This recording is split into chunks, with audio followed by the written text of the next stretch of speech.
Saya masih bersama Laude Ida, anggota Ombudsman Republik Indonesia, dan Imade Suprateka, uh, uh, Vice President Corporate Communication PT PLN.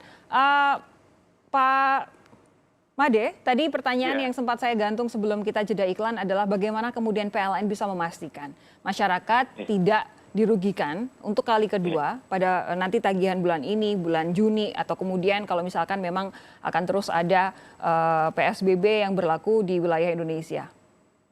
Ya, Sophie, kami pastikan itu masyarakat, pelanggan itu sama sekali tidak dirugikan. Artinya memang ada kenaikan tagihan karena selisih pencatatan saja. Dan ini bersifat kumulatif. Jadi sama sekali tidak ada dirugikan. Begitu pula yang misalnya mereka kelebihan tagihan. Kelebihan tagihan pasti akan kita perhitungkan ke depannya. Atau kalau misalnya memang mau ditindaklanjuti, kita tindaklanjuti seperti apa, gitu ya. Jadi prinsipnya itu sama sekali tidak merugikan masyarakat maupun pelanggan. Oke, Seperti lalu untuk pelaksanaannya mulai dari bulan ini sampai dengan ke depan seperti apa? Apakah ada petugas pencatat lagi? Iya, pasti. Petugas pencatatan meter kami itu akan bergerak lagi seperti mana biasanya. Apalagi kalau memang sudah jelas PSBB sudah ditiadakan dan kami pasti akan melakukan itu. Dan kami memang sekarang ini sudah mempersiapkan diri benar-benar untuk memastikan kepada seluruh pegawai yang melakukan pencatatan meter agar tetap menggunakan protokol kesehatan dengan menggunakan APD yang lebih lengkap dengan berbagai alat-alat sanitasinya. Gitu. Pak Laude, tanggapan Anda dengan komitmen PLN seperti ini?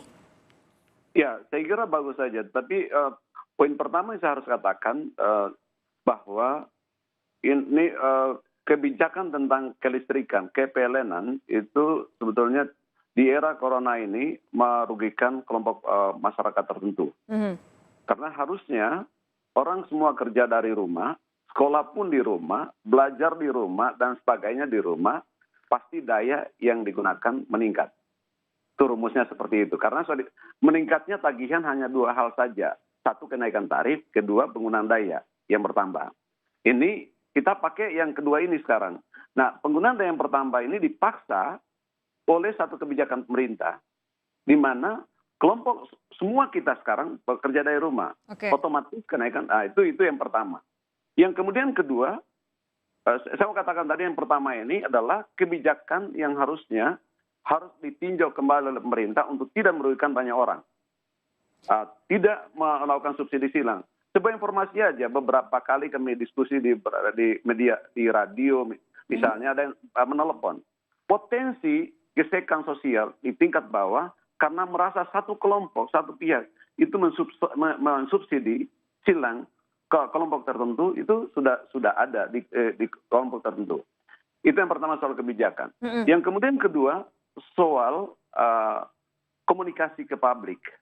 Harusnya sebelum melakukan memberlakukan tagihan berdasarkan angka rata-rata, tagihan rata-rata itu PLN mengumumkan secara luas. Ya.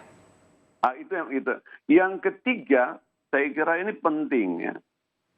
Tidak lagi penjelasan bahwa petugas PLN itu harus kerja dari rumah tanpa melakukan pengecekan. Dengan itu berspekulasi namanya untuk melakukan tagihan ke masyarakat. Karena itu nggak mungkin itu kan datang ke rumah saya di sini, itu PLN nggak pernah tanya kami, dia lewat meteran selesai. Dan kalaupun ada dia pakai APD yang aman, kan nggak ada, kan tidak selamanya, itu hanya pada saat tertentu saja. Jadi sekali lagi ini jangan diulangi lagi seperti ini. Saya kira meskipun alasannya itu kan ada yang work from home itu adalah sektor-sektor tertentu saja. Tapi yang ini sektor pelayanan yang prima seperti ini, yang primer seperti ini, tidak bisa dilakukan oleh PLN dengan menggunakan alasan WFH seperti sekarang ini.